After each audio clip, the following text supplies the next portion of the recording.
Test, test. Can everybody hear me out there? Before we start our ceremony, we got Troop 404 here from the Cub Scouts. They're going to go out and raise the flag or lower the flag and put the new one back up. So we're going to do that first before the ceremony starts, then we'll get right into our ceremony. So if you boys want to go ahead and follow him outside and go ahead and do the flag. Detail.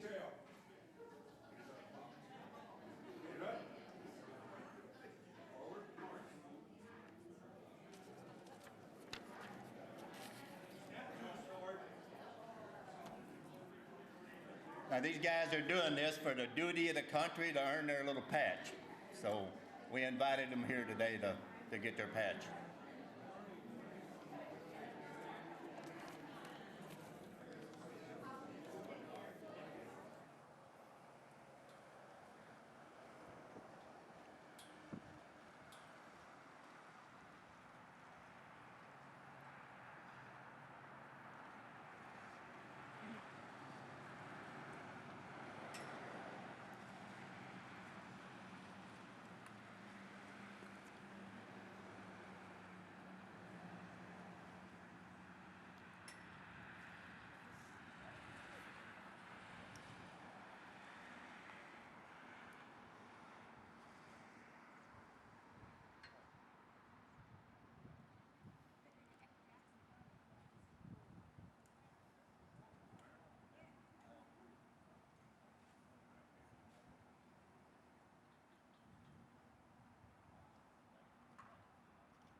Okay, we're going to go ahead and get started with our ceremony. If everybody would grab their seat, please.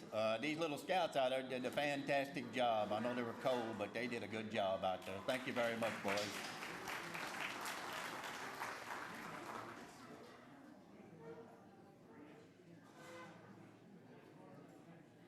So would everyone rise, please? Officer, today, on your command,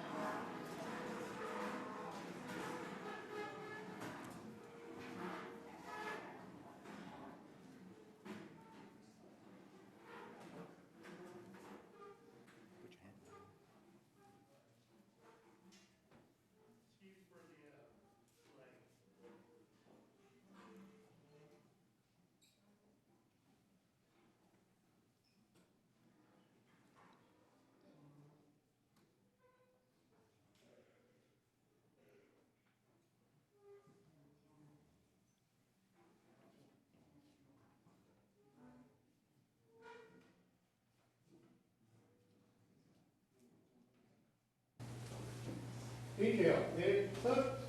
detail, stand up, Forward. Forward. present, arm.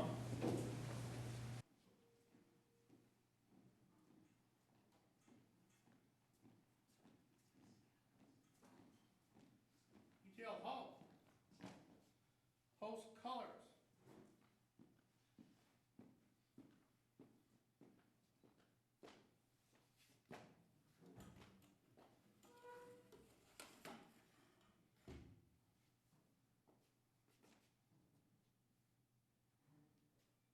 Could we have the national anthem?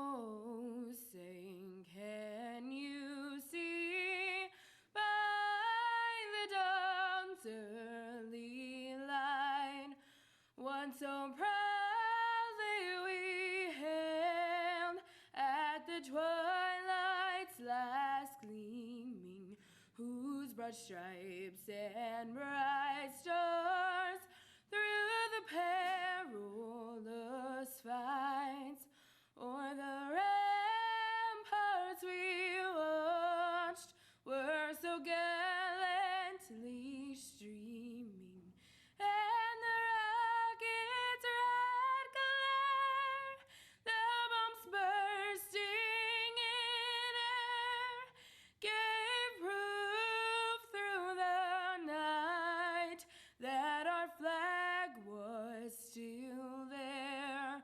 Oh, say does that star-spangled banner yet wave o'er the land of the free and the home of the brave? Order, forward. Order, arms. We do the Pledge of Allegiance. I pledge allegiance to the flag of the United States of America and to the republic for which it stands, one nation, under God, indivisible, with liberty and justice for all. Two. Flag bearers retreat.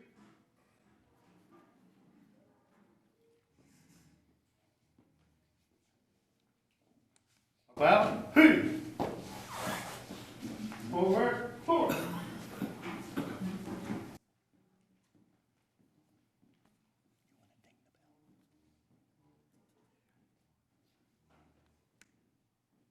Detail, halt.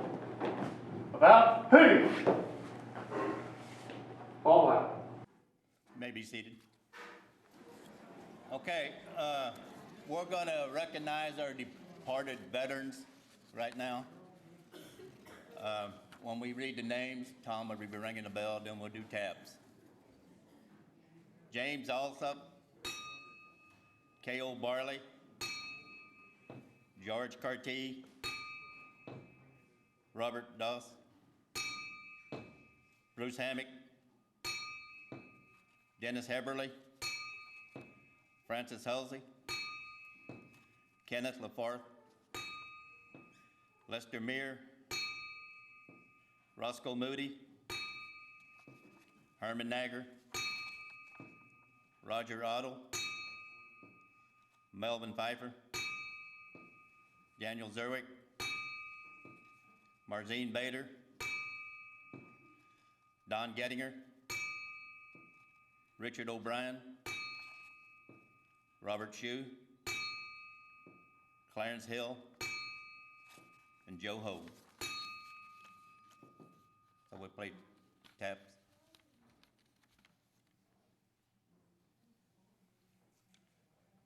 Veterans stand, please.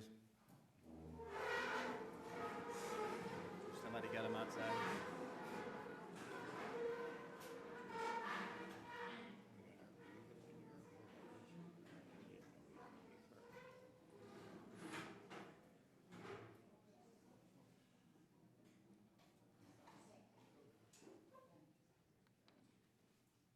I thought Dennis was doing the taps.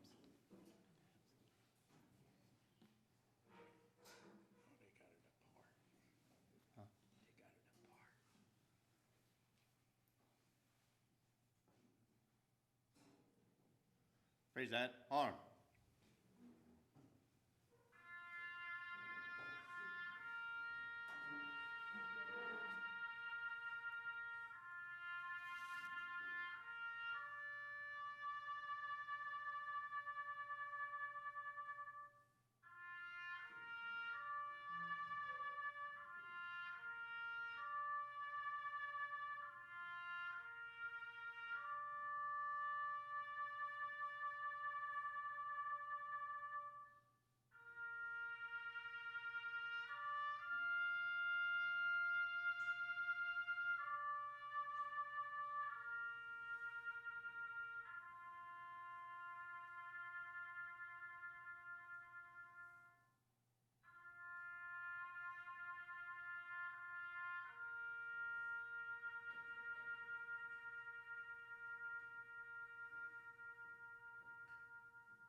Farewell, comrades.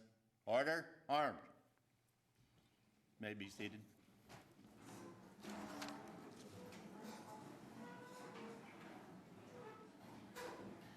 Okay, now we're going to have the placing of the wreaths on the stage up here. We got the first Vice Commander of the American Legion.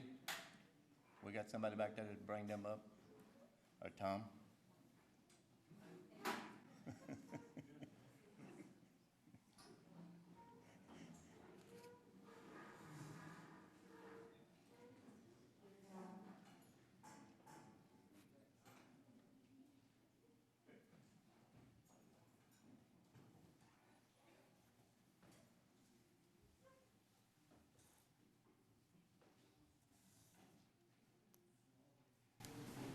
On behalf of the American Legion, I present this bouquet in memory of all of our deceased veterans. Senior Vice, BFW.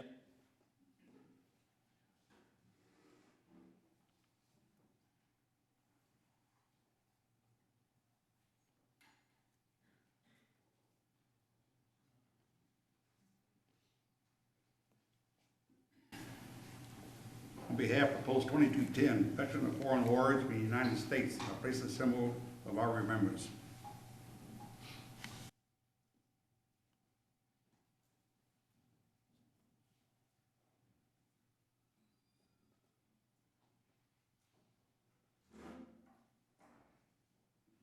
Junior Vice, BFW.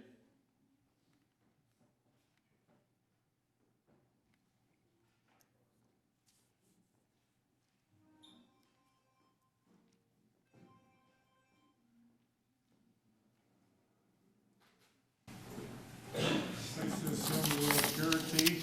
Today, may each future generation emulate the unselfish courage of all men and women who fought for freedom.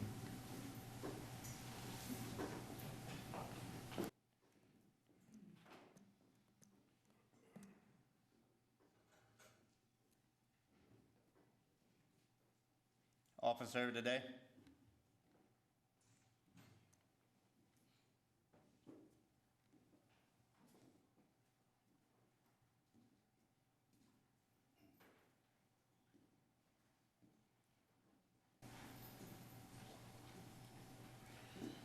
In memory of their heroic dead who have fallen in defense of the United States of America, I place this tribute of our devotion and everlasting remembrance.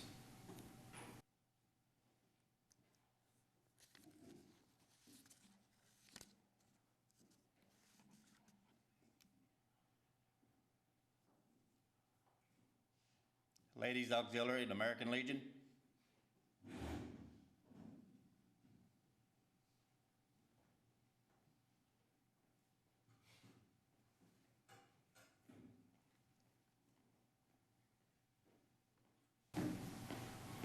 On behalf of the American Legion Auxiliary Unit 150, I place these flowers as a tribute to our veterans.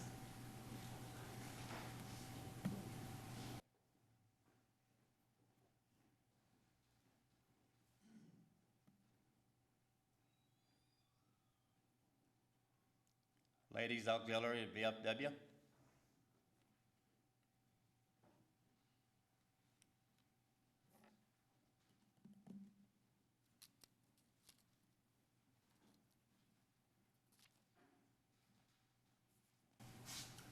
On behalf of the Veterans of Foreign Wars Auxiliary, I place these flowers in loving remembrance of those who have given their lives in defense of our country.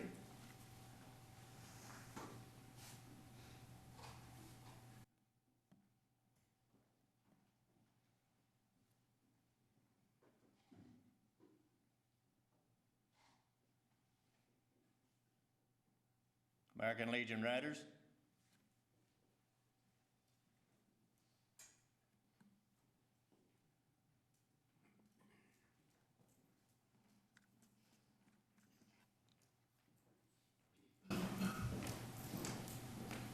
On behalf of American Legion Riders, in appreciation of all veterans deceased and especially those who gave all, I place these flowers.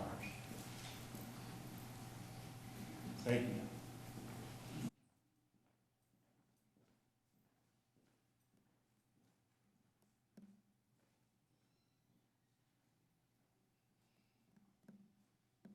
Sons of the American Legion.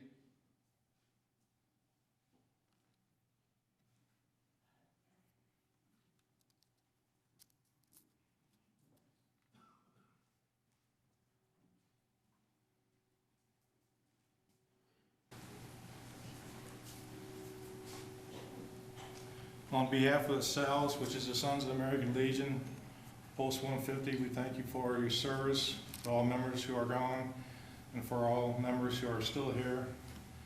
And we appreciate your dedication. Thank you.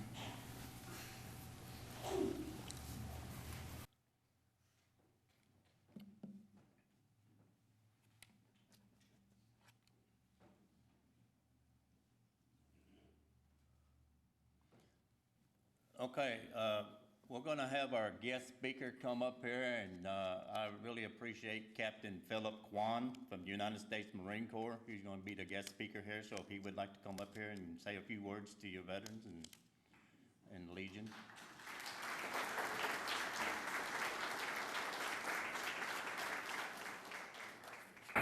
Good morning, everyone. Can everyone hear me okay? Yeah. Okay, perfect. So as Virgil said, my name is Captain Philip Kwan. I'm an infantry officer in the United States Marine Corps. I've spent the past 10 years in the Marine Corps, and I've deployed to a variety of different nations in support of Operation Enduring Freedom and Operation Inherent Resolve, which are our current operations against, as part of the global war on terror, against Al-Qaeda and against the Islamic State. I was recently deployed about a year ago in the Middle East. Prior to that, I was a company commander. I spent time as a recon platoon commander, as a regular infantry platoon commander, and as an embedded foreign advisor. I'm currently an instructor out at the Foreign Advisor School in Virginia Beach as a reservist. I reside here in town with my wife, Courtney. I'm sure that many of you have probably seen her. She's probably your eye doctor. So she's the eye doctor, one of the eye doctors in town here. So anyway, a little bit about myself.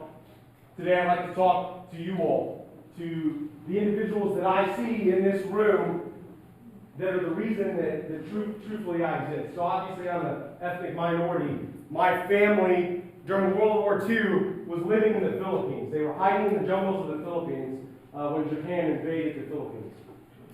And during that time, my grandparents, they were in Mindanao, the southern part of the island, and they were not sure what their future held. And they clung to this small beacon of hope represented by that flag right there. They clung to the idea that maybe if I could bring my family to this place called the United States, then our family might have a future. So obviously, the United States liberates the Philippines, and fast forward several years later, in 1968, my family starts to immigrate to the United States, which was one of the largest contributing factors to why I wanted to join the Marine Corps. I looked at these heroes in my mind that had truly saved my family and given me an opportunity that I couldn't have had anywhere else. And then obviously I was at grade school, or I was a high school student when September 11th happened. And for me, that was the kind of defining moment for our current generation of veterans, where I think a lot of us, we tend to find ourselves. So throughout my entire life, through growing up and through today, I will tell you that we constantly reflect back on our own history. And we look to, I hope there's no World War I veterans in here. We'll be having a whole different conversation today. But through the history of World War I, World War II, Korea, Vietnam, Grenada, the Persian Gulf War. Since 1990, the United States has been involved, whether you know it or not, over 100 different armed conflicts, in over 100 different armed events. And it's because of the support of our nation and the people within our nation that we're able to be successful. It's because of veterans of the past that we can look to those of us currently serving, and we have a standard to uphold. We know that there's a metric that must be met. And so today, on Veterans Day, we focus on the veteran and what the veteran has done for our country. But there's one other area that I would like to touch on as well. Please raise your hand in here if you are not a veteran, but you're here on behalf of a veteran. So who here is not a veteran, but is here because they have a family member that's a veteran? So you all the end of the day, the reason why we wear this uniform. You all are the reason why we do what we do. Okay, without the support of our family, without the support of our friends, without the support of our nation, there is no need to fight. There's no purpose in our fight. Okay, so recently I spent 27 of the past 36 months in other countries. During my first 3 years of marriage to my wife, again, the doctor over there, we saw each other a total of 46 days combined in those 3 years. She has been with me through every single deployment, through my 4 trips overseas, through the constant training events and all the preparation that's led up to that. And she's been in a lot of part taking care of both of our young children, a lot of it the time by herself. At the end of the day, I can't do my job without that support, and I know that us as veterans, we can't do our job without the support of the American people and of our family and friends. And so I would also like to say thank you all for serving those who serve. On behalf of the United States Marine Corps, again, thank you all for your service. We really, truly appreciate it. You all hold the example of why I do what I do. Thank you all. God bless America and Semper Fidelis.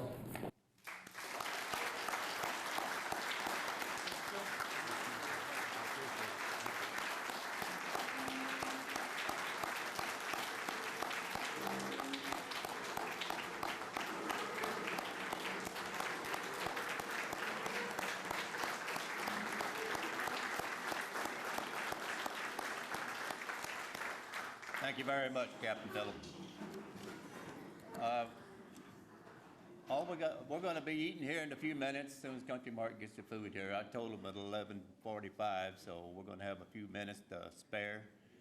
If anybody wants to get up and get them a drink or whatever, if anybody's got anything they want to say or talk about or anything, we'd be more than welcome for you to come up here and say a few words. If not, like I said, we're just going to have to wait until the food gets here. So enjoy. We'll be there in a minute, I hope.